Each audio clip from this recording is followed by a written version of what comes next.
자, 이제 오늘 우리가 욥기서 7번째 강해인데요.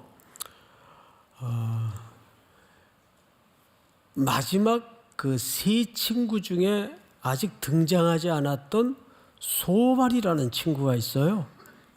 오늘 이 친구의 등장과 욥의 논쟁으로 1라운드가 끝이 납니다.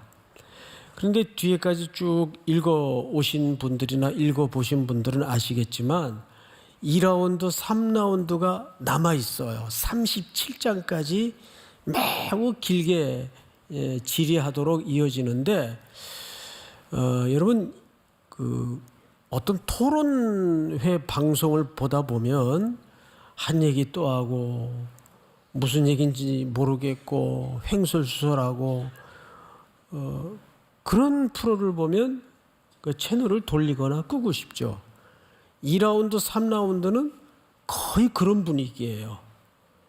그래서 그냥 오늘 소발까지 등장하는 1라운드만 끝내고 2라운드, 3라운드는 그냥 건너뛰려고 합니다. 아주 지리한 같은 패턴의 공방이 계속 마치 그 자동차 공회전 하는 것처럼 제자리에서 엔진만 웅웅 하는 것처럼 진전이 전혀 없습니다. 그러다가 제가 이런 똑같은 패턴의 이야기들을 3라운드까지 적어놨을까 그런 생각을 했네요. 왜 그랬을까요? 하나님이 당연히 아셨을 텐데 1라운드 친구들의 공격과 비난과 조롱과 정죄와 이야기나 2라운드나 3라운드 다 똑같아요. 패턴이. 표현만 미세하게 조금씩 달라졌을 뿐이에요. 그런데도 왜 이 많은 분량에 걸쳐서 그런 이야기들을 함께 엮어놨을까요? 성경은 이런 생각이 들어요. 자, 역사를 통해서 인간은 달라집니까? 새로워집니까? 전혀 새로워지지 않아요. 항상 넘어진 죄를 또 범죄하고 자기가 토한 것을 또 주워먹고 이게 인류의 역사입니다. 그래서 인류의 역사를 통해서 우리가 한 가지 배우는 게 있죠. 역사를 통해서 배우는 거는 인간은 변하지 않는다. 사실 그 교훈 하나 이 반복되는 과정에서 건질 뿐입니다. 그래서 오늘 소발의 등장을 통해서 소발은 어떻게 욥을 향해 가혹하게 공격을 해대는가 보도록 하죠. 11장을 한번 띄워주세요. 네 말에 의하면 이제 소발이 욥에게 하는 얘기예요. 네 말에 의하면 내 돈은 정결하고 나는 주께서 보시기에 깨끗하다 하는구나. 누가? 욥이 소발이 볼 때에 나는 정결하고 나는 주께서 보시기에 깨끗하다 하는구나. 하나님의 말씀을 내시며 너를 향하여 입을 여시고 6절 한번 같이 읽어보십시다. 시작. 지혜의 오묘함으로 내게 보이시기를 원하노니 이는 그의 지식이 광대하심이라. 하나님께서 너로 하여금 너의 죄를 잊게 하여 주셨음을 알라. 이 6절을 잘 보세요. 이 무슨 얘기냐면 소발이 이렇게 얘기하는 겁니다. 하나님은 지혜롭고 오묘하신 경영의 원리를 갖고 있기 때문에 너의 이 고통과 환난과 재난과 고난을 통해서 하나님이 분명히 네게 하실 말씀이 있으셔. 이 뜻이에요. 이 고난을 통해서 내가 그 하나님의 음성에 잘 귀 기울여야 돼.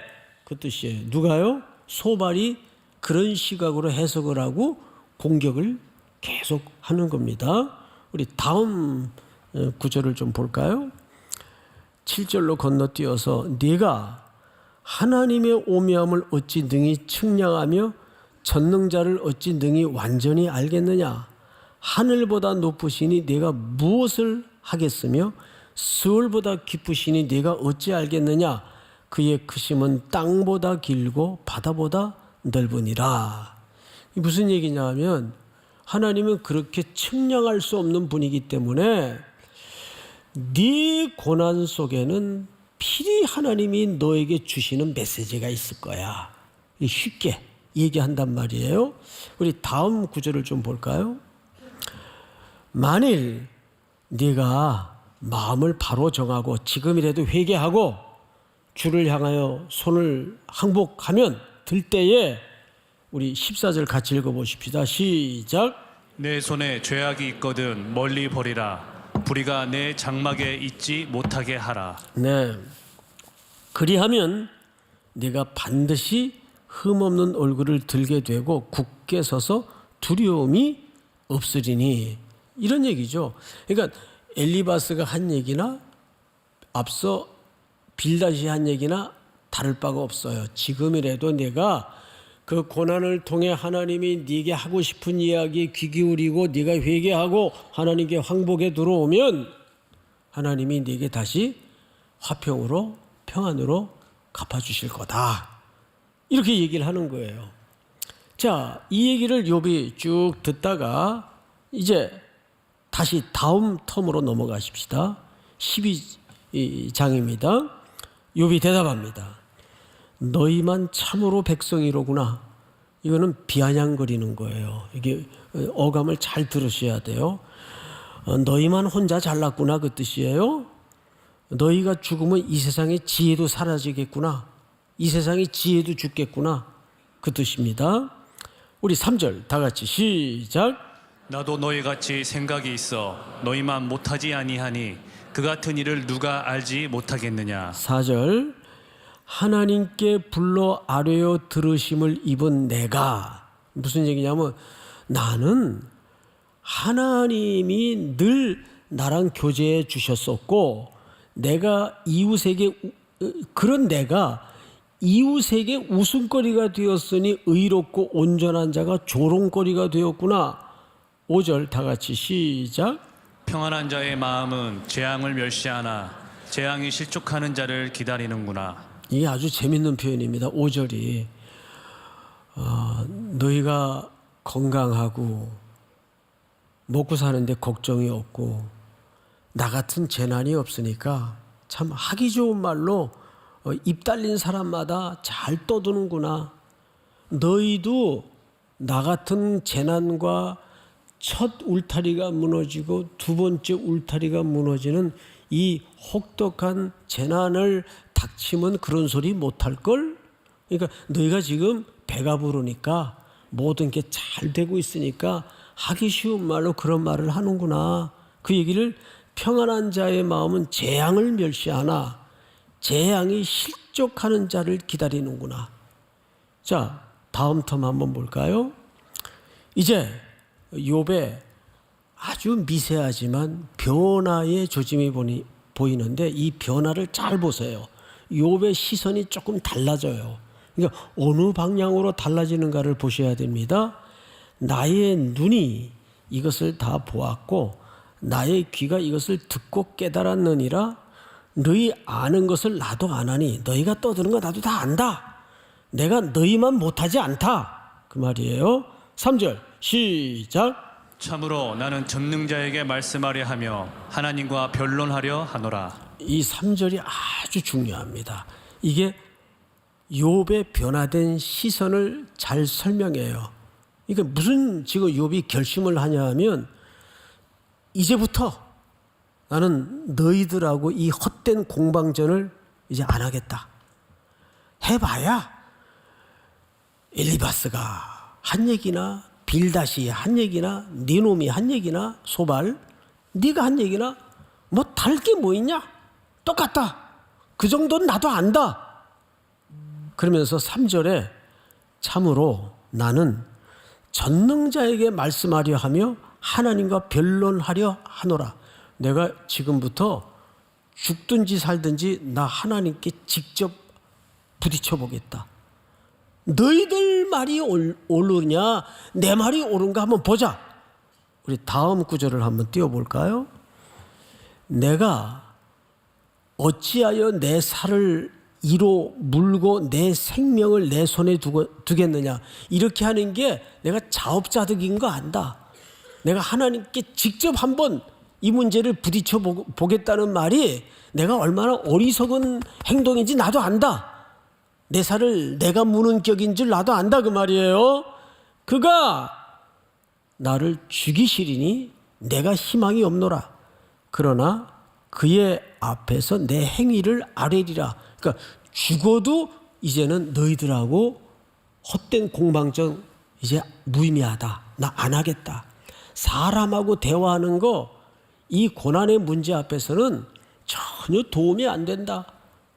그러면서 내가 죽든지 살든지 하나님 앞에 한번 부딪혀 보겠다 그 말이에요. 이게 얼마나 어리석고 미련한 행동인지 나도 안다. 우리 16절 경건하지 않는 자는 그 앞에 이르지 못하나니 이것이 나의 구원이 되리라. 이건 욥의 입장에서 어마어마한 얘기를 하는 거예요. 내가 하나님 앞에 직접 부딪혀 봐가지고 너희들 말이 옳은지 내 말이 옳은지 내 말이 옳으면 그것이 구원이 되는 것이고 너희들 말이 옳으면 내가 망할게. 하나님 앞에 그 문제를 직접 부딪혀서 해보겠다 그 말이에요. 다음 절 보세요. 이제 오늘 본문입니다. 그래서 욥이 기도를 해요. 근데 이 기도를 잘 들으셔야 돼요.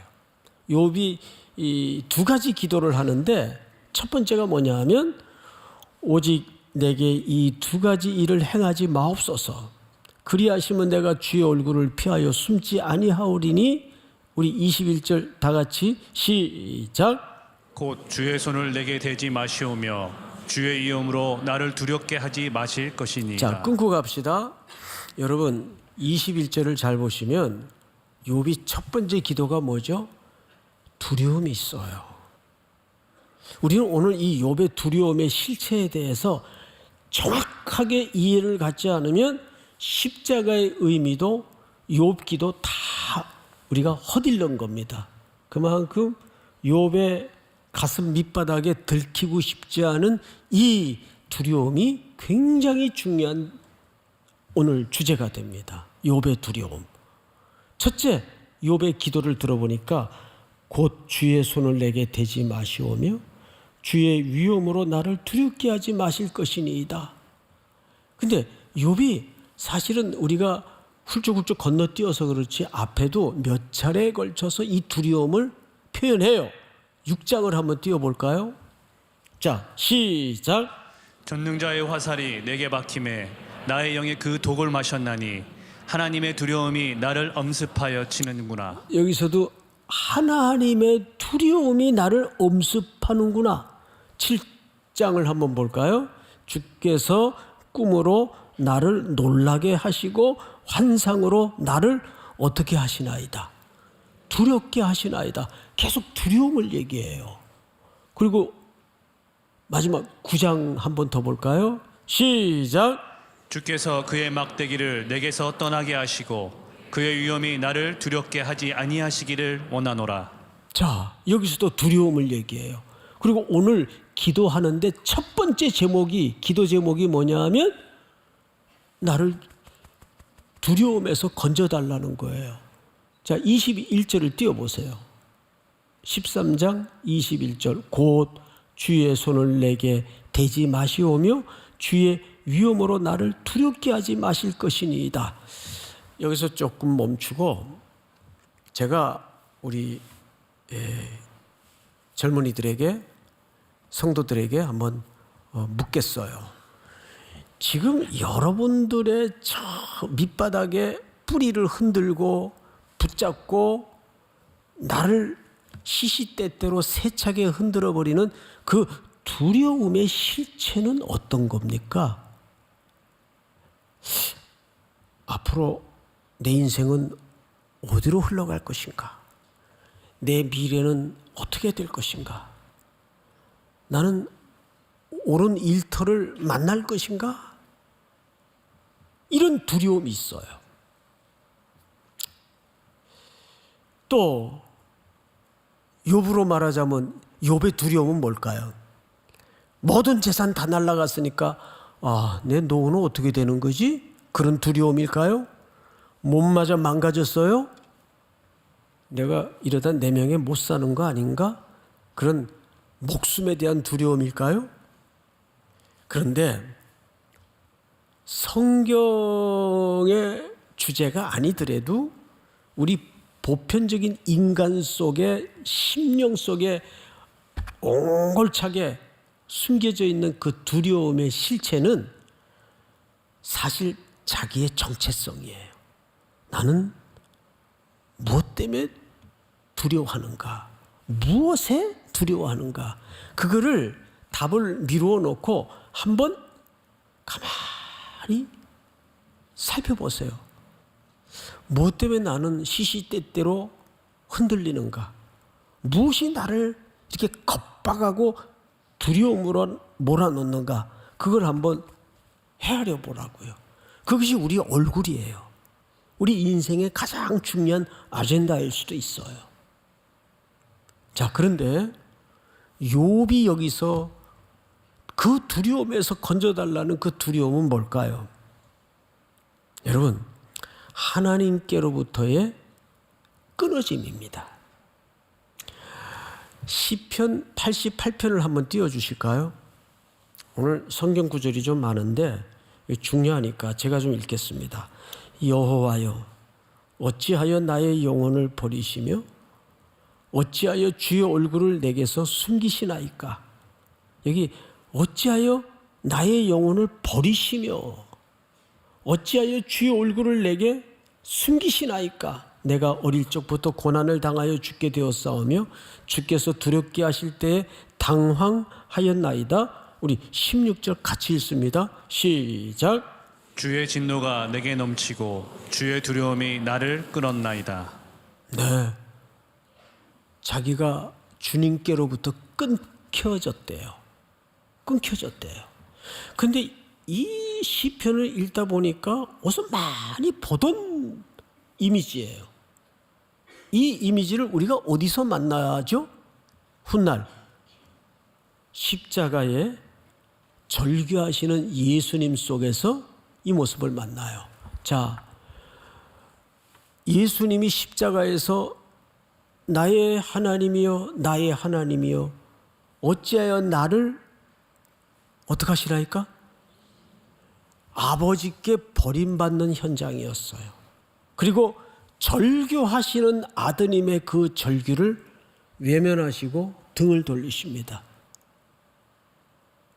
그 십자가 현장이에요. 그리고 그 십자가에서 절규하셨던 예수님의 피 맺힌 절규는 모든 인류의 절규였고 인류의 울음이고 인류의 질문이었어요. 그것을 예수님이 십자가에서 마무리하시고 완성하는 겁니다. 내가 끊겨지고 내가 버림받고 죄값에 죽었어야 될 그 십자가에서 예수님이 내가 터뜨릴 절규와 내가 부르짖을 비명을 대신 부르짖으면서 버림받고 아버지께 끊겨지고 아버지는 그 아들의 버림당하는 모습을 참아 정면으로 응시할 수 없어서 천지는 캄캄해지고 어두워지고 하늘 아버지는 그 아들을 향하여 등을 돌립니다. 고개를 돌립니다. 나의 하나님이여 나의 하나님이여 어찌하여 나를 버리시나이까? 정확하게 이 절규, 욥의 절규의 완성이에요.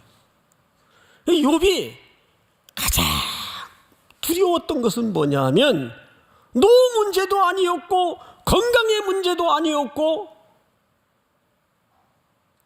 첫 번째 울타리가 무너지고 두 번째 울타리가 무너져 나가는 가운데 욥은 정말 저 친구들의 고발처럼 나는 하나님께 버림당했거나 끊쳐진 존재일까? 끊어진 존재일까? 이게 가장 욥의 두려움이었어요. 이번에 로마에서 개최된 GMS 선교사님들 초청 이제 팬데믹 기간이 끝나고 처음으로 함께 얼굴을 보고 만나는 정말 뜻깊은 수련회였습니다. 저도 이제 저녁 집회 순서를 맡아서 조금 예배실에 일찍 가 앉았는데 벌써 누가 한 분 와 계시더라고요. 꽤 이른 예배 시작 이른 시간이었는데 예배가 시작이 되고 대표 기도 순서가 됐는데 그분이 그 선교사님이 올라가시는 거예요. 아, 기도로 준비하기 위해서 일찍 오셨었구나. 뭐 기도 준비하니까 메모지에다가 기도 제목들을 쭉 이제 메모해가지고 올라가셨던 것 같아요. 기도가 시작이 됐습니다. 그런데 이렇게 보고 기도를 하는 느낌이 안 들어요. 그래서 눈을 살짝 떠가지고 봤더니 그냥 눈을 질끈 감고 눈에는 한가득 눈물이 머금어진 채 거의 반 울음이 섞인 음성으로 정말 진정한 기도를 하시는 거예요. 근데 기도의 대부분의 내용이 너무 제 마음도 아팠고 함께 동참했던 모든 선교사님들의 마음을 울렸어요. 3년 동안 갈 수도 없었고 오는 사람도 없었고 고국도 우리를 잊은 것 같고 기도의 지원도 끊어진 것 같고 그러다 보니까 현실적인 모자람과 절박함, 아쉬움이 가득한 채 선교 현장에 완전히 황폐화되고 무너져 있었어요. 그리고 그 현장을 떠나지 못하고 버텨야 됐던 선교사님들은 얼마나 그 고독감이 깊었겠습니까? 그런데 3년 만에 이렇게 얼굴을 만나면서 한국의 몇몇 교회가 십시일반 이렇게 모금을 해서 그분들을 숙소에 모셔놓고 찬양도 마음껏 하고 오랜만에 얼굴들 보고 그러면서 기도의 내용이 그거예요. 우리를 버리신 줄 알았습니다. 우리를 잊으신 줄 알았습니다.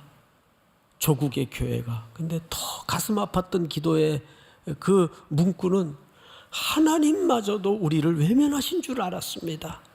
이 외롭고 고독한 선교의 현장에 하나님마저도 우리를 외면하신 줄 알았습니다. 그러면서 거의 그때 선교사님들이 거의 은혜를 다 받았어요.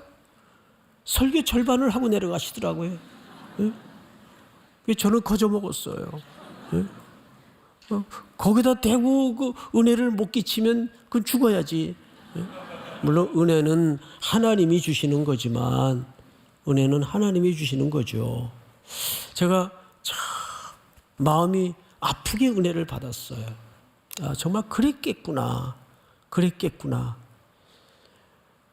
딱 팬데믹이 끝나고 뚜껑을 열어보니까 선교 현장마다 얼마나 많이 무너져 있는지, 그리고 그 무너진 폐허가 된 황폐화된 땅에서 선교사님들이 얼마나 고분분투를 하고 있었는지, 우크라이나에서 또 쫓겨난 선교사님들 다 함께 참여했어요.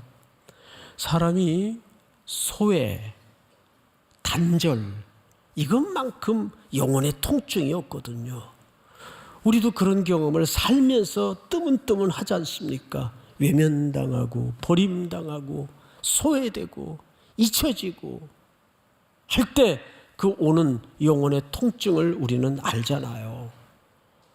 지금 욥이 제일 두려웠던 게 뭐냐 하면 첫 번째 울타리가 무너져 나가고 두 번째 건강의 울타리가 무너져 나가고 이제 마지막 이 영혼의 울타리가 남았는데 거기다 대구 이 친구놈들이 와서 똑같은 이야기를 돌아가면서 공격을 하는데 그것도 3라운드씩 공격을 하는데 욥이 왜 안 흔들리겠어요?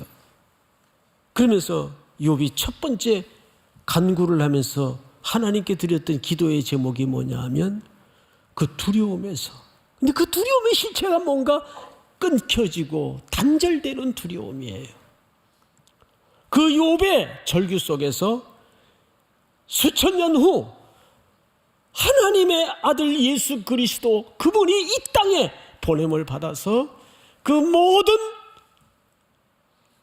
죄인 중에 괴수들이 죽어 가는 그 십자가에서 아버지를 향해서 나의 하나님이여 나의 하나님이여 어찌하여 나를 버리시나이까.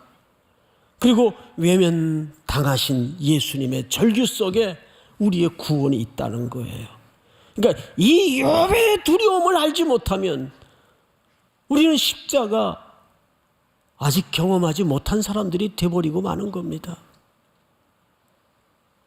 오고 왔던 수많은 시인들이 예수 그리스도의 모형적 의미로 그 절규를 부르짖고 오늘 그 절규는 우리 속에도 여전히 쏟아져 나오는 겁니다. 어떤 때는 끊겨진 것 같고 어떤 때는 버림당한 것 같고 단절된 것 같고 하나님은 내 눈물에 대해서 내 환난에 대해서 등을 돌리고 앉으신 것 같은, 그러나 우리 주 예수 그리스도께서 갈보리 언덕의 그 절규를 통해 완성하시고 이루신 사실을 여러분들이 믿으시기 바랍니다. 아들을 향하여 등을 돌리신 하나님은 가득 슬픔을 머금으신 채 나를 향하여 눈길을 주셨다고요. 내가 너를 사랑한다. 내가 너를 버리지 않는다. 어디를 가든지 내가 너와 함께 할 것이다. 두 번째 기도 제목이 뭘까요? 우리 22절을 한번 볼까요? 전체 같이 읽습니다. 시작. 그리하시고 주는 나를 부르소서 내가 대답하리이다. 혹 내가 말씀하게 하옵시고 주는 내게 대답하옵소서. 이게 무슨 얘기일까요? 그리하시고 주는 나를 부르소서. 하나님, 나를 좀 불러주세요. 왜 침묵하십니까? 무슨 얘기죠? 엎어놓으면 뭐라고 야단이라도 좀 나한테 쳐주세요. 내가 이렇게 무기력함에 빠져있고 이렇게 악에 던져져 있는데 환난과 재난이 죄를 뒤집어 쓰듯 내 온 인생을 지배하고 있는데 왜 하나님 아무 말씀을 안 하십니까? 왜 침묵하십니까? 야단이라도 좋으니까 나 좀 야단 쳐주세요. 나하고 교제 좀 해주세요. 그 뜻이에요. 하나는 여기 설교자 대기실에 앉아 있는데 우리 교회 목사님 한 분이 갑자기 뛰어들어왔어요. 울면서. 그러면서 문맥도 없이 목사님 저 좀 야단 좀 쳐주세요. 너무 놀래가지고 야 이놈아 뭘 알아야 야단일지 너 왜 그래? 제가 이래가지고 목사가 될 수가 없어요. 야단 좀 쳐주세요. 정신 차려! 그러고 야단을 쳤어요. 응? 순정현 목사님. 내가 이 줄 충격받았어요, 나도. 갑자기 뛰어들어와가지고 야단을 쳐달라고 그러니까 뭘 알아야 야단을 치지. 근데 나중에 사정을 들어보니까 이제 목사 안수 받았는데 목회는 해야 되겠는데 이래도 안 되고 저래도 안 되고 자기 힘으로는 되는 게 없으니까 갑자기 이제 아버지 같은 마음이 들었던 모양이에요. 뛰어들어와가지고 나 야단 좀 쳐달라고. 여러분, 우리가 신앙생활에 그런 하나님에 대한 관계적인 그런 확신과 기백이라도 살아나야 될 거 아니에요. 소통에 대한 목마름. 나는 저쪽 구석에 아무도 주목하지 않는 구석다리에 던져져 있는데 사인도 없고 음성도 없고 그런데도 감각도 없이 살아가는 나날이면 어떡하겠어요? 오늘 두 가지예요. 욥의 기도는 첫째, 하나님께로부터 나를 끊어내지 말아 주십시오. 그리고 나를 좀 찾아주세요, 하나님. 이런 허기와 이런 목마름이 있어야 될 거 아니에요. 이것이 십자가의 그분이 그 절규 속에 나를 대신해 울부짖고 외면당하신 이유입니다. 오늘 이 말씀이 점원을 나설 여러분들에게 또 한 주를 살아낼 깊은 기도의 제목이 될 수 있기를 축복합니다. 일어나십시다.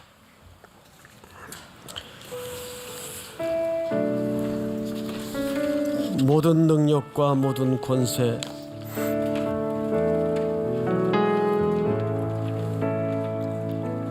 모든 능력과 모든 권세, 모든 것 위에 뛰어나신 주님, 세상이 증량할 수 없는 지혜로 모든 만물 창조하셨네. 모든 나라와 모든 보좌, 이 세상 모든 경이로움보다, 이 세상 모든 값진 보물보다 더욱 귀하신 나의 주님.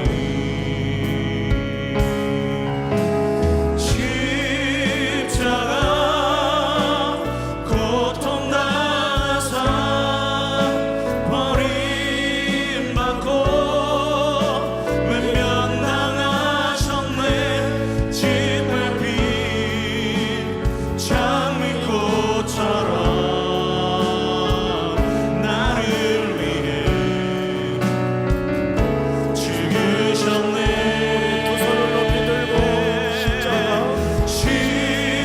십자가 고통당하사 버림받고 외면당하셨네. 짓밟힌 장미꽃처럼 나를 위해 죽으셨네.